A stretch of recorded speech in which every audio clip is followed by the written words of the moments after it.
Hello guys, welcome to my channel maths radiation. Hello friends, आज के video में हम देखेंगे मिसलेनियस एक्सरसाइज ऑन चैप्टर 6, उसका क्वेश्चन नंबर 6।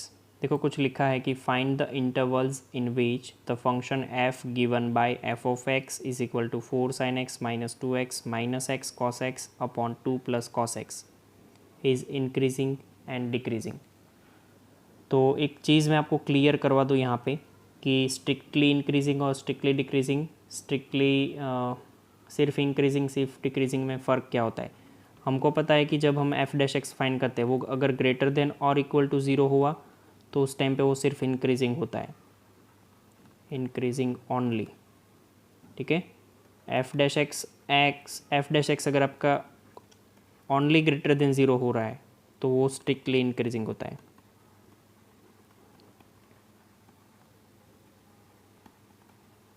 राइट, अगर आपके पास एफ डैश एक्स जो है वो लेस देन ज़ीरो है तो strictly decreasing,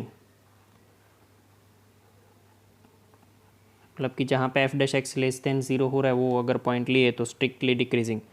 F dash x अगर लेस देन और इक्वल टू ज़ीरो बन रहा है तो डिक्रीजिंग। क्लियर? तो यही चीज़ों को अगर ये आपको क्लियर नहीं है तो लिख लेना, इनको ही ध्यान पे रख के हम क्वेश्चन को सॉल्व करते हैं। क्वेश्चन हमारे पास ऐसा है, अगर देखो मैं चाहूँ तो कोई नहीं, चलो पहले क्वेश्चन लिख देते हैं। F dash X is equal to लिखा है 4 sin x minus 2x minus X cos X upon में 2 प्लस कॉस एक्स। मैं इसको चाहूँ तो सीधा ही डिफरेंशिएट डिवीज़न के रूल से कर सकता था, बट यहाँ पे मैं ट्राई कर रहा हूँ कि कुछ सेपरेट करके इसको थोड़ा सा अच्छा बनाया जाए। 4 sin x upon 2 plus cos x, minus का मैंने x कॉमन निकाल दिया तो यहाँ पे बचेगा मेरे पास 2 प्लस कॉस एक्स अपॉन में भी बचेगा 2 plus cos x. I hope आप लोगों को समझ आ गया है। मैंने इन दोनों में से माइनस एक्स कॉमन निकाला, ये दोनों कट हो गए तो एफ ऑफ एक्स मुझे क्या मिल गया, 4 sin x upon 2 plus cos x. ठीक है, और माइनस में क्या बचा मेरे पास x।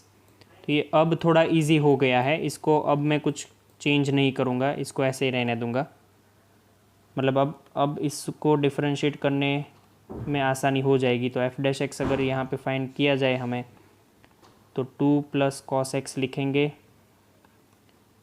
4 sin x जो है उसका क्या हो जाएगा, 4 cos x हो जाएगा।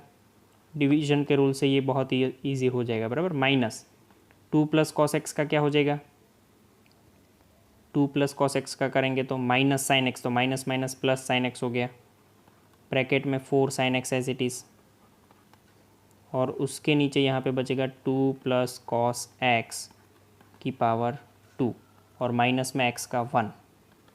राइट, सिंप्लीफाई कर दो इसको, 4 टू ज़ा 8 cos x plus 4 cos square x plus 4 sin square x upon में जो 2 प्लस कॉस स्क्वायर एक्स था वो यहाँ पे भी आ सकता है, 2 plus cos X whole square, और नीचे भी ऐसे 2 plus cos X whole square. थोड़ा सा इसको सिंप्लीफाई करें तो ये ऐसा मिलेगा 8 cos x प्लस ये 4 cos square x, 4 sin square x का 4, माइनस में इसका एक्सपांशन 2 का स्क्वायर हो जाएगा 4, माइनस में 4 cos x और माइनस का cos स्क्वायर x अपॉन में 2 plus cos X whole square, that is nothing but F dash X. ठीक है, सो एफ डैश एक्स यहाँ से मुझे अगर सिंप्लीफाई करना है तो 4 4 कैंसिल, 8 cos x माइनस 4 cos x, that is 4 cos x minus cos square x upon में 2 plus cos x whole square. क्या कॉमन निकलेगा इससे, cos x कॉमन निकलेगा, मिलेगा क्या मुझे, 4 माइनस cos x मिलेगा, और अपॉन में क्या रखूँगा मैं, 2 प्लस cos x। ओके, इसको ज़ीरो करके क्या फाइंड करेंगे, क्रिटिकल पॉइंट।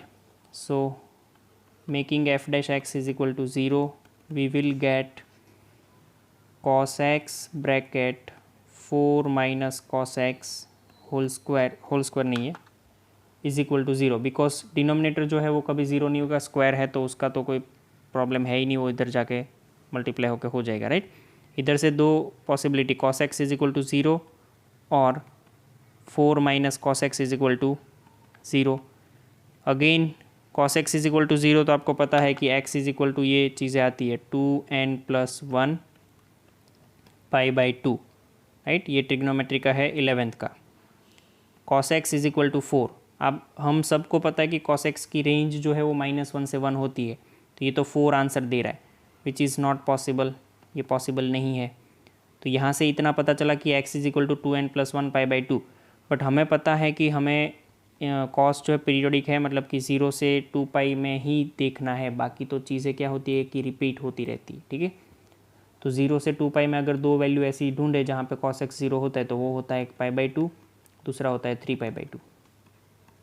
यहाँ पे आप रीज़न दे देना x बिलोंग्स टू 0 से 0 to π/2, ठीक है। तो ये दो क्रिटिकल पॉइंट मिले, दोनों ही क्रिटिकल पॉइंट से नंबर लाइन का कितना हिस्सा हो जाएगा, देखो नंबर लाइन का नहीं, वैसे 0 से 2π का ही करना होता है।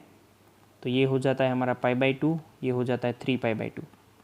अब हमें इंक्रीजिंग बोला गया है कि हमारा जो फंक्शन है वो इंक्रीजिंग होना चाहिए, मतलब इंक्रीजिंग के लिए आपको f डैश x सिर्फ ग्रेटर देन 0 नहीं बनाना है, ग्रेटर देन और इक्वल टू 0 बनाना है। तो ग्रेटर देन और इक्वल टू बनाने के लिए सबसे पहले हम इंटरवल में ट्राई करते हैं। पहले यहाँ पे मैं f डैश x लिख देता हूँ तो कोई प्रॉब्लम नहीं होगी आपको। बाहर है cos x, अंदर है 4 माइनस cos x, दूसरा नीचे जो है वो 2 प्लस cos x का होल स्क्वायर है, ठीक है। नीचे का टर्म देख लो तो वो तो डिनोमिनेटर जो है ऑलवेज पॉजिटिव होगा, ठीक है। तो सिर्फ देखना है 0 से π/2 में cos x कब 0 और 0 से बड़ा होता है। तो पहले तो हमें पता है कि as x belongs to 0 to π/2, 0 to π/2, right. Close interval क्यों लिया है, क्योंकि मुझे पता है कि 0 पे cos 0 क्या होता है 1, तो उसमें पॉजिटिव है। π/2 पे 0 होता है तो π/2 लेने में मुझे कोई दिक्कत नहीं, क्योंकि मुझे स्ट्रिक्टली इंक्रीजिंग नहीं पूछा है। स्ट्रिक्टली इंक्रीजिंग पूछते तो मैं 0 नहीं लिख सकता था, ठीक है। इसमें क्या होता है कि cos x is greater then और इक्वल टू 0, मैंने ग्रेटर देन और इक्वल टू 0 लिखा है क्योंकि π/2 पे 0 होता है वो, ठीक है। और दूसरा ये 4 माइनस cos x जो है वो भी हमारा क्या हो जाएगा, ग्रेटर देन इक्वल टू 0 होगा। देखो अगर नहीं पता चल रहा है तो ऐसे भी लिख सकते हैं कि ये अगर 0 से बड़ा है तो मतलब 0 से बड़ा कहाँ तक जाएगा, लेस देन इक्वल टू 1।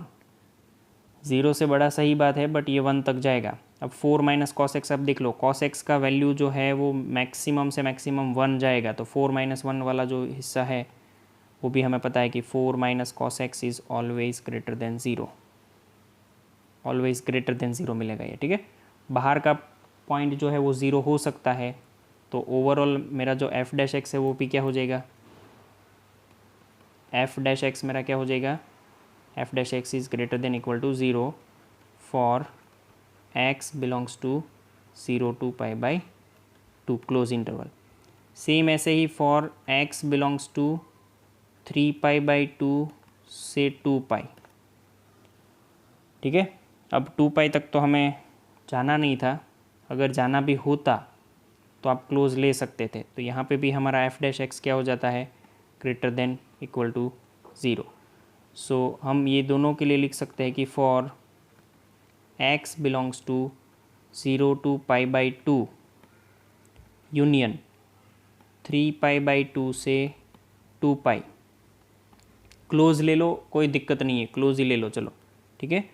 ये 0 से π/2 नहीं क्लोज नहीं ले सकते इसको, क्योंकि पूरी साइकिल ख़त्म नहीं हो, वहाँ पे π/2 नहीं ले सकते, π/2 से पहले ख़त्म हो जाती है पूरी साइकिल, ओके।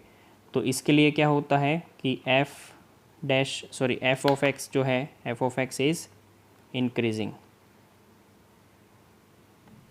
राइट, क्योंकि 0 से π/2 एंड 3π/2 से 2π ये फर्स्ट एंड फोर्थ क्वाड्रेंट है। फिर π/2 से 3π/2 वो सेकेंड एंड थर्ड क्वाड्रेंट हो जाता है। सेकेंड एंड थर्ड क्वाड्रेंट में cos x नेगेटिव होता है, तो हम यहाँ पे लिख सकते हैं कि for x belongs to π/2 to 3π/2, इसको क्लोज ले सकते हैं। π/2 पे 0 होता है, ठीक है।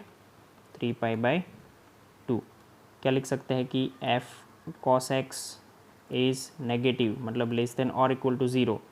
फिर 4 माइनस कॉस एक्स जो भी हो उसका कोई फ़र्क नहीं पड़ता है। 4 माइनस कॉस एक्स जो है वो हमारा पॉजिटिव ही होगा, क्योंकि उससे कोई फ़र्क नहीं पड़ता है उसको, ठीक है। इसका माइनस नेगेटिव आंसर जो है उसका वो -1 होगा।